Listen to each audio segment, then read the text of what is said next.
Greetings, welcome to Salubrious Farmstead. The hardest part about getting started on YouTube is basically just getting started on YouTube. Putting together the content and figuring out how you want to start it and what direction you want to go. So I thought basically for my first video, what I would do is just talk about kind of how we got started using YouTube. Because YouTube is a wealth of information. And like my friend Daddy Curb says, everybody has a story and every story needs to be told. And we've learned a lot from all the different YouTubers that we've watched over the past few years. We started about 3 years ago, found this piece of property and bought it almost exactly 3 years ago actually. And prior to that, while we were looking for property, which it took us a couple of years to find the place that we wanted, we started watching different videos about homesteading and setting one up. And one of the first channels that we watched was on Roku. We found a channel called American Homestead. I think it was about 3 seasons into their program on Roku. And we got to watching some of those videos. Zach has a lot of information on how to set things up and how to do things basically the off-grid way. Everything they did was off-grid, and that's basically what we were looking to do is an off-grid setup. I remember he had a little camper that had all of his power set up for his Wi-Fi, for his video editing equipment and such, and just minimum amount of electricity. And we enjoyed those videos. Then we found the wonderful world of YouTube and started looking there and watching some of the different videos. One of the first videos we found was Polyface Farms, of course, with Joe Salatin, and learned a lot of things from the way he does things. And we made notes and basically followed him pretty closely, which led us, of course, to Justin Rhodes. And Justin does a lot of things the Polyface Farms way, and he's very successful at what he does. And it's been enjoyable to watch him and his family over the past few years. Being that we wanted to be off-grid, we found a channel called Off Grid with Doug and Stacy, and that seemed rather appropriate. And he was off-grid, and in fact, he was so off-grid, he even built his own cabin. He said in 90 days off timber and off timber materials that he had on their property. And it's super unique. If you haven't visited that channel, you need to go see it just for the house. He has since built some more items there on the property. I think when he bought the property, he had a barn on it, and that was about it. But they've added a kitchen, which we plan on adding here before long. So we picked up quite a few things for them. Then I found a group called the Fauch family, and it's F-O-U-C-H family. And they were quite interesting. They had they were living in a yurt, and were building their own house on their own piece of property. And there was a lot of things that they did that I was able to pick up a few different tips on and different ways of doing things, which led me to a guy named Al on Lumna Acres. Al is a very precise person. He does a wonderful job of building things and using the materials that he's got and making things last and or making things work when nothing else will. Super nice guy, great family. If you haven't looked at Lumna Acres, that's L-U-M-N-A-H. Be sure to look them up. Al has got he does a daily video, a daily vlog, and right now he's building a pole barn from a kit that he bought online. It's amazing what you can do online. You can just about buy. We found our property online. So if you're looking to homestead, thinking about it, Online is definitely your best resource for a lot of things. Real estate agents, just give you a tip here real fast. You need them, but they're not that interested in finding property because the commissions on the properties, if they can sell a $300,000 house and make 6%. They can sell a $50,000 piece of property and make 6%. So the numbers are more favorable to sell houses than it is land. And I'd venture to say most homesteaders are probably looking for somewhere around 2 to 50 acres, or mostly around 10 to 20 acres. So the cost is not that much for as far as the real estate agent is concerned, but you do need them. Once you find a piece of property, you need to get an agent involved and get them working on things. There was another channel I found back then that was busy setting up a homestead called Pure Living for Life. I enjoyed watching him for a while, basically because the gentleman that him and his wife that were setting everything up, he was pretty good at finding the wrong way to do things. And he made a lot of mistakes. And don't get me wrong, everybody's got a story. And if your story includes a lot of mistakes, that can really help a lot of people. So it was a good channel to watch for us. I learned a lot from it. But then they got into building a home, and it turned out instead of being a homestead channel, they were more a home builder channel. And it's interesting to see how they built it, but that wasn't where my motive was. Here, let me check my mail right fast. Oh mercy, got mail today. Yep. Well, as you might have figured out, I'm taking a quick walk from our house down to check the mailbox, and it's a fairly good walk from time to time. I guess it's a quarter mile, the way we've got everything set up. Our property is set up so that you can't see us from the road. You have to drive around a corner or two, and it's dense woods and dense thicket. That's one of the issues I had with some of the stuff that Justin Rhodes was doing. When you go to Justin Rhodes' channel and watch, you'll see some open property. Well, our open property consists of what you see right here. And that is every bit of all of it, which is maybe an acre, maybe a little bit over an acre. The rest of it looks like this.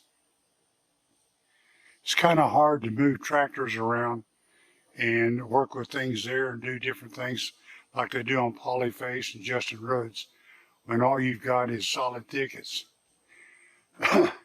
Which leads me to another channel that I found, a gentleman by the name of Jason over at Cog Hill Farms. Now, I learned a lot from Cog Hill Farms. He took a lot of the things that Justin Rhodes did and made it fit for his application, which is very similar to my application, hills and brush and trees and such. And so I got to put a lot of things to use and developed a lot of things that Jason had done on his channel, and we use it here every day of the week now. We basically, he took the chicken tractor and made it more or less permanent because he couldn't move it, just like I am. And if we look over here, that's basically a Cog Hill Farm chicken tractor that's permanently placed with the chickens, and we can move it from time to time wherever we need to, whenever we need to establish more greens and such. We do use a few chicken tractors. We've got one right now. It's kind of a brooder. You can't really see it from here. But we just don't have the property to move things around like that and to move things from one place to the other. I know Justin Rhodes moves a lot of his cattle and livestock, and he uses chickens to till his gardens and stuff and everything else. We just don't have the availability of space to do that. Not where we have to set up and do things. While we're out walking, might as well take a walk down by the goats. I got some notes here. Another guy I found was Engineer 775. and I used him for a lot of different things as far as solar goes and going off grid. If you want to go solar or go off grid, the YouTube has got a wealth of information. A lot of people that actually do it. Some of them that do it kind of ad hoc, which is the way I did it. The way I set my solar up is I did it completely the wrong way, and I knew I was doing it the wrong way. But what I did is piecemeal, and I built a system to grow with us as we grew and we had need. My intentions is that the day would come when I would take and do it, set it up the right way with all brand new batteries and all brand new solar panels, and take the old system, which I've got now, take it apart and use it in pieces. Use it from my barn, use it for anywhere where I need electricity on the property. And I just recently bought the batteries that I need and brand new solar panels. We're fixing to get started on setting everything up for our new solar system. Down here where I'm at now, I guess I really should turn it around because it's a lot better view than the view of me, but it's our first goat paddocks and our livestock pens. We have actually added some different things for the goats, like a goat barn. We've got it set up where we can store hay and different things, and a milking area that we can set up. We used it and set it up for kidding pens this year. We had 4 does that delivered 8 kids, and we'll soon be moving them in the next few days. They're all about 6, 7, 8 weeks old. We'll be moving them into this general paddock here. One thing I might point out about goats, you see what it looks like there. They're behind my wonderfully curious livestock guardian dog that sleeps with the goats. Does a great job of taking care of them. But you can see what it looks like in there where the goats are. They pretty well cleared it all out. Before we put the goats in there, it looked like this. It's not good for anything. Grass won't grow. Entirely too thick. And according to the people from A&M that gave us some instruction on farmland and crops and such, said that the thickets really do not do any good at all.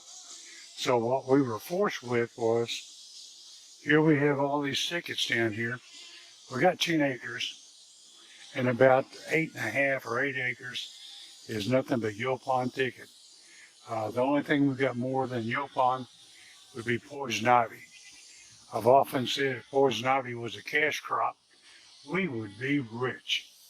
But on the other hand, what we've got is a whole 8 acres of nothing but goat feed.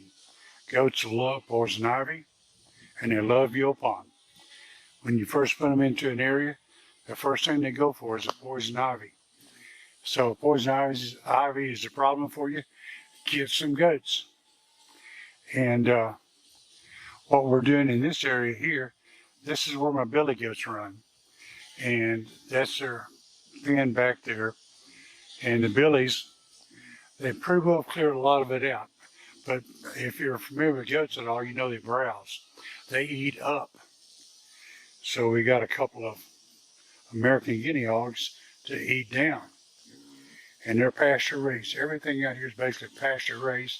We supplement some with organic feeds and such. But on with my list of people I want to thank.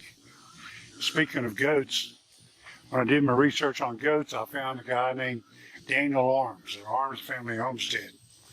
That is a fun channel. And he's kind of got a reputation for being the goat man. He raises Kiko goats on his place. And Kikos are basically pretty much self-sufficient. They're excellent mothers. They take care of themselves pretty well. You have to feed them some hay from time to time, especially in the wintertime. But other than that, they're pretty self-sufficient. I'm sure you can hear my friendly hogs. They're following now because they see something in my hand. And usually that means feed. but not today. I'm doing this. But I watched Arms Family Homestead to get the ideas and things when I was researching about goats, which breed I wanted and what I wanted to do, which naturally led to me to his friend Dutch up in northeast Oklahoma with the Keeping It Dutch channel. And Dutch raises sheep and pigs. And by watching Dutch, I found out the best way of doing some things as far as doing it economically and effectively. And oh, by the way, you might recognize that pig shelter if you watch Luna Acres. Yep, I got a very similar, stole that idea straight from him. No problem at all. No pride in that, or no shame in that. But Dutch pretty well keeps pigs and sheep, and I got a chance to watch the way that things are done Oklahoma style. That's just giving some baling wire, some 2x4s, and he'll have something built for you. I might mention I'm originally from Oklahoma. You might have spotted the hat. Arms Family Homestead. My family is in Oklahoma, and I pass by Arms Family every time I go up there. Arms Family is in a beautiful part of the country up there. It's next to a state park, and recently went to a meetup that he held with a guy named Leon. And so Leon's got a channel called Gardening with Leon. And I'm going to take some of his processes, the way he sets his garden up, and implement it here. We've got a problem with our soil. Our soil is basically sand, and a lot of crops and stuff don't necessarily do that well in sand, but they do well in other things. So we're going to switch our medium and the way that we plant our garden. I mentioned Jason and Cog Hill. I've got a list I'm following here. But at the same time I found them, I found a place called Gilbrook Family Farm. And that's another nice homesteading family. They started out with kind of an urban homestead with animals and such on their property. And like a lot of urban areas, they kind of frown on having livestock. You know, it's okay to have maybe a chicken or two, but when you start getting into goats or multiple chickens, they frown and they kind of have to move in order to make the neighborhood happy. So they've moved to another location. Now they've set it up off-grid also. So it's been interesting to watch how he does things, how he puts things together. And I found them because I was looking for information on goats, and they had goats.